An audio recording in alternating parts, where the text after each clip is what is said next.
Hello বন্ধুরা, আসসালামু আলাইকুম ওয়া রাহমাতুল্লাহ। শিখবো আমি চ্যানেলের পক্ষ থেকে আয়োজিত আজকের এই 2D কার্টুন অ্যানিমেশন কোর্সে আপনাদেরকে স্বাগতম।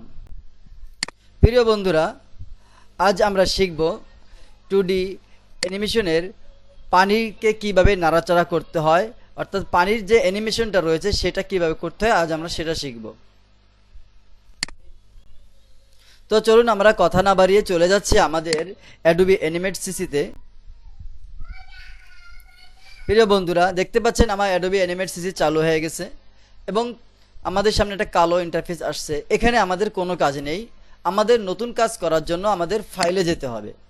ফাইলে যে কন্ট্রোল এন চাপ দেওয়ার মাধ্যমে নতুন ফাইল ওপেন করতে হবে, অথবা আমরা যদি আগে পরে কাজ করে থাকি সেটাকে বের করার জন্য ওপেন রিসেন্টে ক্লিক করতে হবে, অথবা কন্ট্রোল এন চাপলে অথবা নিউ এর এখানে এই ক্লিক করার মাধ্যমে আমাদের নতুন একটা পেজ ওপেন হয়ে যাবে। তো আমাদের নতুন পেজটি ওপেন হয়ে আসছে। দেখতে পাচ্ছেন যে কালো জায়গাটা, এখানে আমাদের স্ক্রিনে শো করবে আমাদের যেখানে কাজ করবো সেই সাইজ। এই HD, full HD, 4K, standard এই সম্পর্কে আগে পরে অনেক আলোচনা করা হয়েছে। তারপর সংক্ষেপে এতটুকুই বলবো, আমাদের কম্পিউটারের কনফিগারেশনের উপর নির্ভর করে আমরা আমাদের এখানে সাইজটা নেব। যদি লো কনফিগারেশনের কম্পিউটার হয় আমাদের, তাহলে আমরা এইচডি রেখে ব্যবহার করব। হাইট উইথ সম্পর্কে আমাদের অবশ্যই ধারণা আছে, কারণ এতদিনে আমাদের আইডিয়া এসে গেছে। তো পার সেকেন্ডে 30 ফ্রেম রেখে আমরা নতুন পেজটি ওপেন করতেছি। ক্রিয়েটে ক্লিক করলাম, এখনই আমার নতুন পেজটি চালু হয়ে যাবে। দেখতে পাচ্ছেন আমার নতুন পেজটি ওপেন হয়ে গেছে। একটু সময় দেন। এই যে সাদা পেজটি দেখছেন, এটা হচ্ছে আমাদের নতুন পেজ। এই পেজে আমরা আমাদের কাজ করব। তো আমি স্ক্রিনটাকে একটু ছোট করে নিচ্ছি। দেখতে পাচ্ছেন নতুন পেজ, এখানে আমাদের কোনো কিছু আঁকাআঁকি করা হয়নি। তো আজকের এই ক্লাসে আমরা শিখব পানিকে কিভাবে নাড়াচাড়া করতে হয়। এটা খুবই সহজ একটু সিম্পল একটা কাজ। যদি আপনি মনোযোগ সহকারে এই ক্লাসটি সম্পূর্ণ দেখেন, তাহলে 10-15 মিনিটের ভিতরে আপনি কাজটি শিখতে পারবেন। আর যদি আপনি প্র্যাকটিস করেন, 1 ঘন্টা প্র্যাকটিসের মাধ্যমে পুরোপুরি আয়ত্ত করতে পারবেন। তো আমি আপনাদের জন্য একটা পানি আঁকি। পানি আঁকার জন্য এই যে দেখতে পাচ্ছেন, এটা আছে একটা পুকুর। এটা একটা পুকুর অথবা কুয়া। এখন পানির কালার তো আর সাদা হয় না, হলুদ হয় না, পানির কালার হয় একটু হালকা নীল টাইপের। আমি একটু কালারটা ঠিক করে নিয়ে আসি।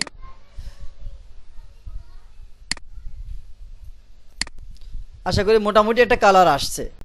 এই পানিতে এটাকে আমরা কয়েকভাবে নাড়াচাড়া করব। একটা হচ্ছে শেপ টুইনের মাধ্যমে, অর্থাৎ পানির এই যে শেপটা, তার যে সাইডটা, এটা পরিবর্তন হবে। আরেকটা হচ্ছে শেপ টুইন ছাড়া, সেটা হচ্ছে এই যে দেখতে পাচ্ছেন, ধরুন আমি পেন টুলের মাধ্যমে এখানে একটু আঁকাআঁকি করলাম। এই যে বক্সটা তৈরি হলো, এখানে আমি কালার দিয়ে দিলাম। এটা আমার পানির একটা শেপ হলো। এরপরে আমি আবার একটু আঁকলাম।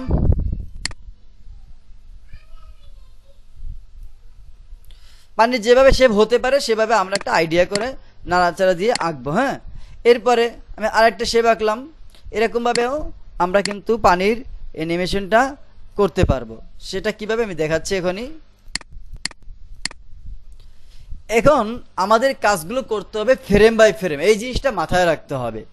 আমরা অনেক সময় ইমেজের উপরে যদি পানির ইফেক্টটা দিতে চাই, তখন ইমেজে পানির কালারটা থাকে আরেকটু নীল ধরনের। ইমেজে যে পানিটা থাকে, এই যে নিচে দেখতে পাচ্ছেন এই লেয়ার, এখানে যে নীলটা আছে ওখান থেকে সামান্য আলফা কমানো থাকে, এরকম একটা কালার থাকে। তো আমরা কালারটাকে আরেকটু ভালো করে ঠিক করে নিই, তা নাহলে হবে না।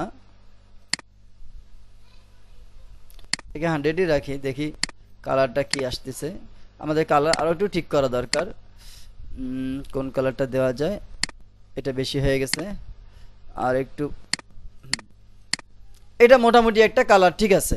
তো এই কালারের উপরে যদি আমরা এটাকে নিয়ে আসি, তাহলে কিছুটা ব্যতিক্রম দেখাচ্ছে কিনা। হ্যাঁ, এটা যদি একটু সামনে যাইতো, একটা একটা করে একটু ধাপে ধাপে সামনে যাইতো, তাহলে বোঝা যেত যে পানিটা সরতেছে, তাই না? তো আমরা সেইটাকেই করব, বাস একটু সময়ের ব্যাপার। তো আমরা কন্ট্রোল জেড দিয়ে ব্যাকে যাচ্ছি। এটাকে আমরা আলাদা লেয়ারে করব। আলাদা লেয়ারে করার জন্য আমরা এটাকে লক করে দিচ্ছি। এটাকে আমরা গ্রাফিক্সও করতে পারি অথবা আমাদের মোশন করতে পারি, ঠিক আছে, মোশন গ্রাফিক্সও করতে পারি। তো মানে এটাকে একটা ইমেজ ধরবো, আমরা সেইভাবে কাজ করব। দ্বিতীয়টা আচ্ছা, আমরা এই লেয়ারে একটা ফ্রেম বাই ফ্রেম এটাকে আঁকবো।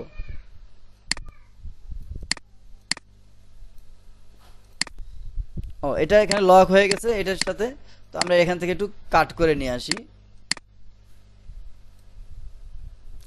Control x. এরপরে এখানে আমি এই ফ্রেমে এটাকে পেস্ট করে দিচ্ছি, কন্ট্রোল ভি। এখন এটা শেপ আমাদের একটু চিকন করে দিচ্ছি।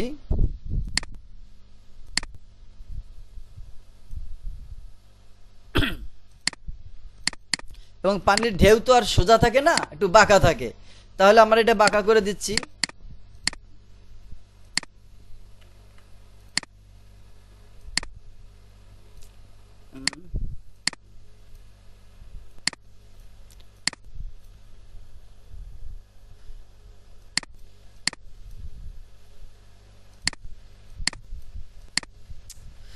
আমি এটা সুন্দরভাবে এঁকে নিই, ঠিক আছে, তাহলে আরো ভালো হবে।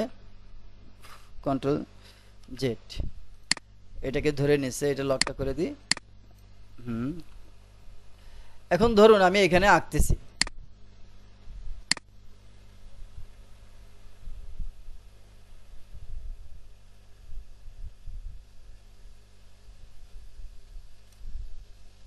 এটার কালার দিয়ে দিচ্ছি হালকা সাদা ধরনের।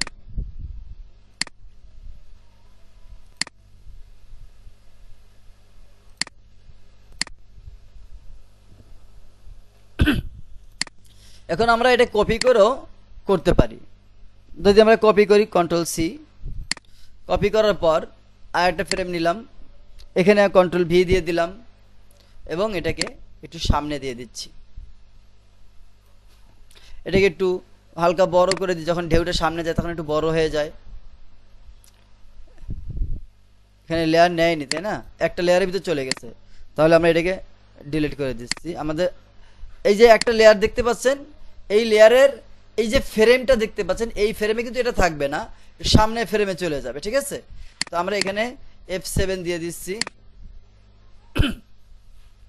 এই ফ্রেমে আমরা এটাকে পেস্ট করতেছি, কন্ট্রোল ভি।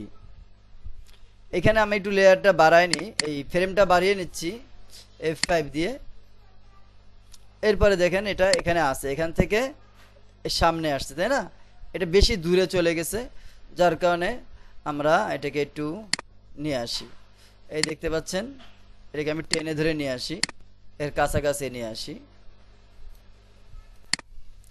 আচ্ছা, এটাকে একটু সিলেক্ট করে এটা একটু হালকা একটু সাইজ মতো নিয়ে আসি, এটাকে একটু বড় করে দিচ্ছি। এরপর ধরেন এটাকে আমি আরেকটা ফ্রেমে সাজাবো, F7 দিয়ে দিলাম। এই ফ্রেমে আমি তাকে দিতে চাচ্ছি, কন্ট্রোল ভি দিয়ে দিলাম। এটাকে আর একটু সামনে নিয়ে আসি, আর একটু বড় করে দিচ্ছি। এখানে আমি আর একটু ফ্রেম বাড়িয়ে নিচ্ছি, F7, কন্ট্রোল ভি। এখন এটা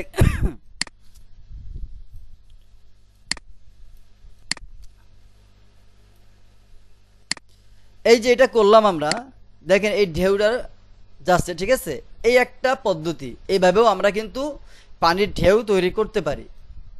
ওকে, আচ্ছা, এটা করে দিচ্ছি। এবার দেখি এটা কেমন হলো। এটা রিমুভ ফ্রেম করে দিই, এখানে একটু ফ্রেম হালকা এক ফ্রেম বাড়িয়ে দিচ্ছি, F5।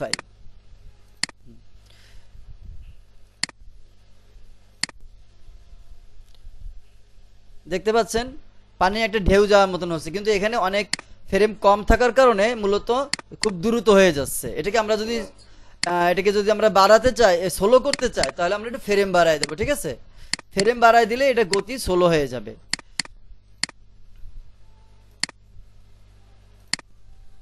এটাকে একটু ফ্রেম বাড়িয়ে দিই, তাহলে জিনিসটা বুঝতে পারবেন।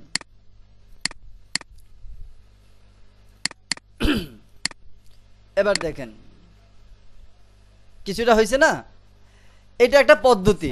এই পদ্ধতিতেও আমরা এর পানির নাড়াচাড়া অ্যানিমেশনটা করতে পারি। এছাড়া আরো পদ্ধতি আছে, সেটা হচ্ছে ড্রয়িং এর মাধ্যমে। সেটা কিরকম, আমরা এই ফ্রেমগুলোকে ডিলিট করে দিচ্ছি।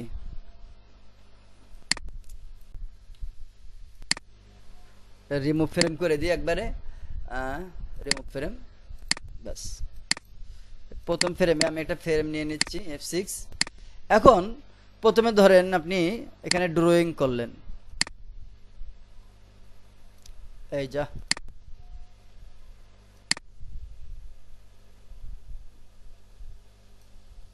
এখানে পানি, পানির ফোটার জন্য একটু এরকম আঁকলেন,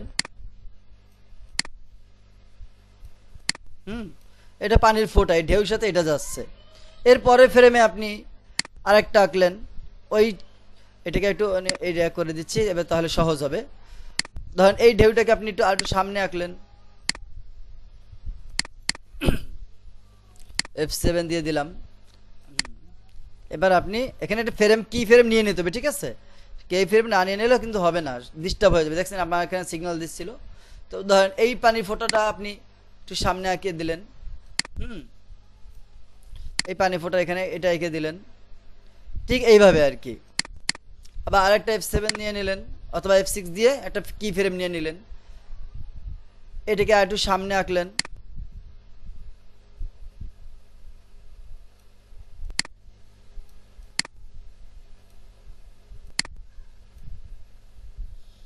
এখন একটু কালার দিয়ে দিচ্ছি আমরা, কালারটা সাদা কালার দিয়ে দিচ্ছি।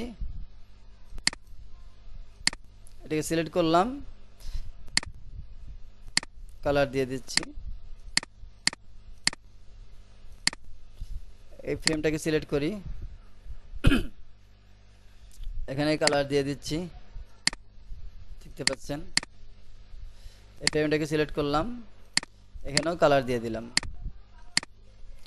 এবার যদি আমরা এটাকে হালকা প্লে করি, তাহলে তার আগে একটু ফ্রেম বাড়িয়ে নিই। হ্যাঁ, এটাকে একটু ফ্রেম বাড়িয়ে নিচ্ছি F5 দিয়ে, যাতে একটু স্লো মোশনে হয়।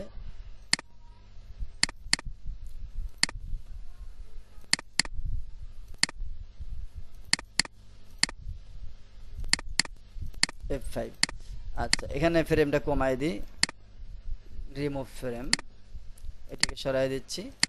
আচ্ছা, এবার প্লে করে দেখি কেমন হয়। দেখতে পাচ্ছেন এখন কি একটা জিনিস কিন্তু দেখা যাচ্ছে, সেটা আমাদের দূর করে দিতে হবে। সেটা কি বলেন তো? এই যে প্রত্যেকটা শেপের ভিতরে একটু জুম করে দেখাই, এই যে শেপটা রয়েছে এটার কালার মূলত সাদাও হয়নি এবং এইটার সাথেও মেলেনি, যার কারণে এই দাগটা দেখা যাচ্ছে, তাই না? তো এইটাকে আমরা ডিলিট করে দিচ্ছি, এই দাগটাকে আমরা ডিলিট করে দিচ্ছি। ওকে, ও এখানে মনে হয় কালার পড়েনি, তাই না? একটু কালার দিয়ে দেখি, কালার নেয়নি কারণ এখানে মেশেনি, এটাকে আমরা একটু মিশিয়ে দিতে হবে।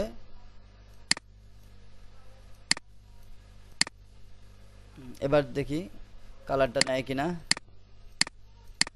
নিচে। আচ্ছা, এবার এই শেপটাকে এই উঠাই দিচ্ছি।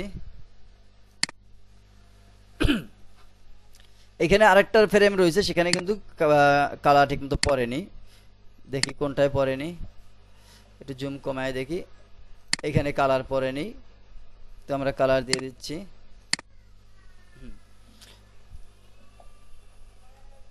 এবার এর সাইডটা পরিষ্কার আছে কিনা দেখে নিই।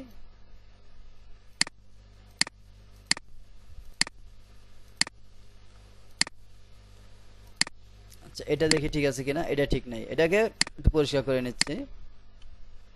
হয় কালার ঠিক মতো ম্যাচিং করে দিতে হবে, অথবা এটা উঠায় দিতে হবে, ঠিক আছে? এখন যদি আমরা প্লে করে দেখি, এখানে একটা এখনো মিস্টেক আছে, দেখি কোনটা, এইখানে এটা মিস্টেক আছে। আচ্ছা, এটা সরাই দিলাম, এটা রাখলাম না। এবার দেখি ঠিক আছে না?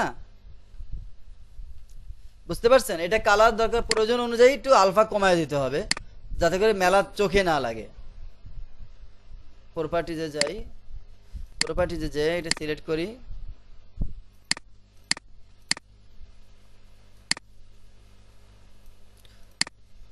আর একটু কমান লাগবে।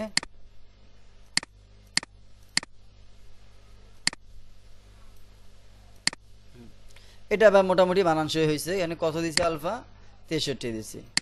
প্রত্যেকটা এরকম কালার ম্যাচিং করে দিতে হবে, যাতে করে আলফা ঠিক থাকে।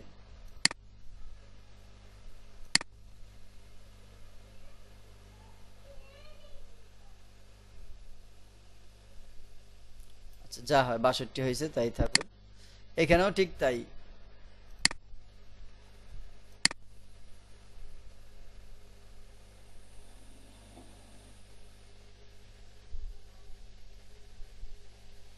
আচ্ছা, যা হয়েছে।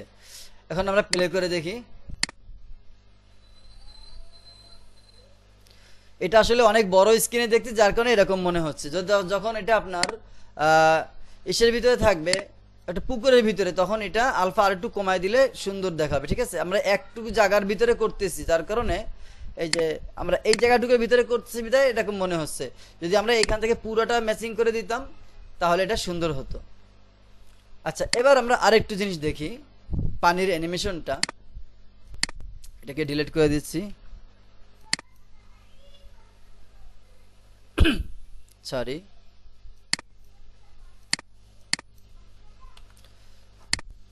আমাদের কিন্তু একটা অ্যানিমেশন হয়ে গেছে। এখন আমরা দেখব ঝর্ণা কিভাবে বানানো যায়। ঠিক আছে,